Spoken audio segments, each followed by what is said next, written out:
To speak in what's been a very lively and, can I say, very loud debate at times. Now, we've had many speeches over the last 5.5 hours, many issues raised, much speculation past a certainty from the opposite benches, all calling for the spare room subsidy to remain. There has been much passion, much shouting out like that, but unfortunately there has been no answers. There has been not one single answer to the problems that were left by the previous Labour government.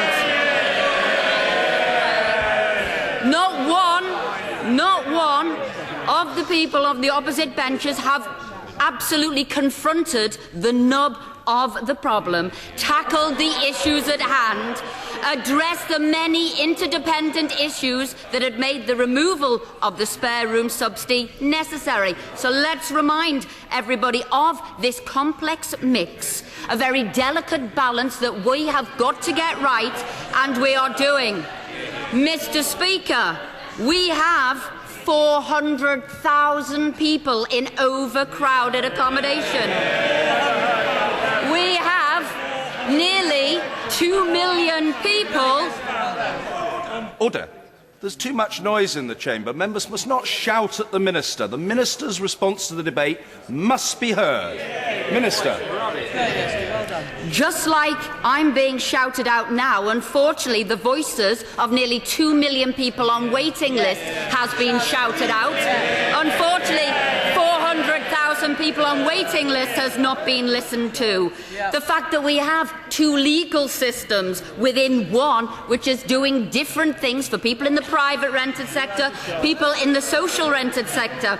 And whilst the opposition benches want to remove this reversal of the spare room subsidy, I will throw a question out there. Whilst doing that, I believe a legal challenge is on the way from the people in the private sector housing.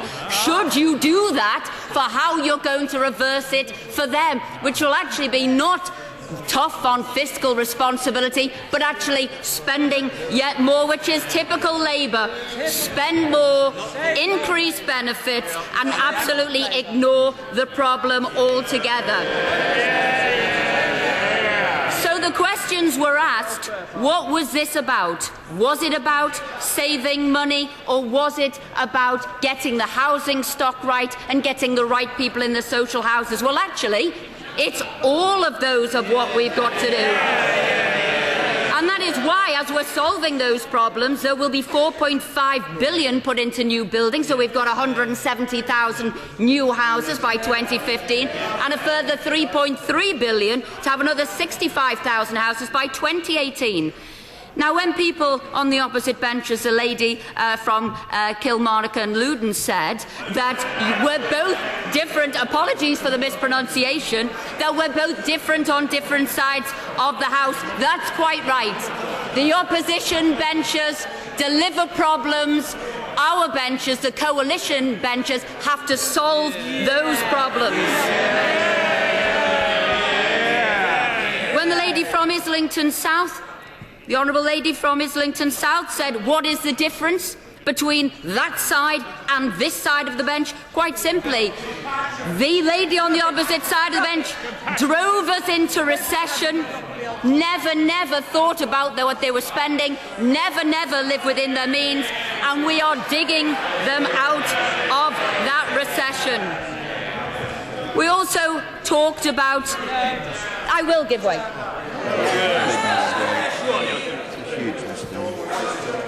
I thank the Honourable Lady for giving way, and she's talking about an issue, but can I ask her what she will tell to my constituent, Mr. and Mrs. Wilkes? Mrs. Wilkes, who has a back problem, is disabled. Her husband can't even share her bed with her, much as he would like to do so. He has to stay in the second room. They are having to pay the tax. No, hold on, no, please. No. Bedroom tax. But I understand interventions must be brief. I think we've got the gist of it, and we're grateful to the Honourable Lady. Minister. This is why we have listened to all of those issues, and that is why we have trebled the discretionary housing payment.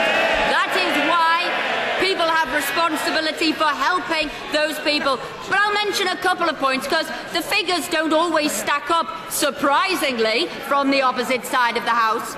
And when we're talking about how we're going to find new homes for different people, how we're going to support them moving into accommodation, all the things that we should be doing, yes, there are 660,000 people affected by these changes. But having spoken only earlier today with one of the biggest home swaps online, they have got 320,000 accommodation for people to move houses. And by the way, not only is it 320,000 houses, they only have 6.7% of the market share.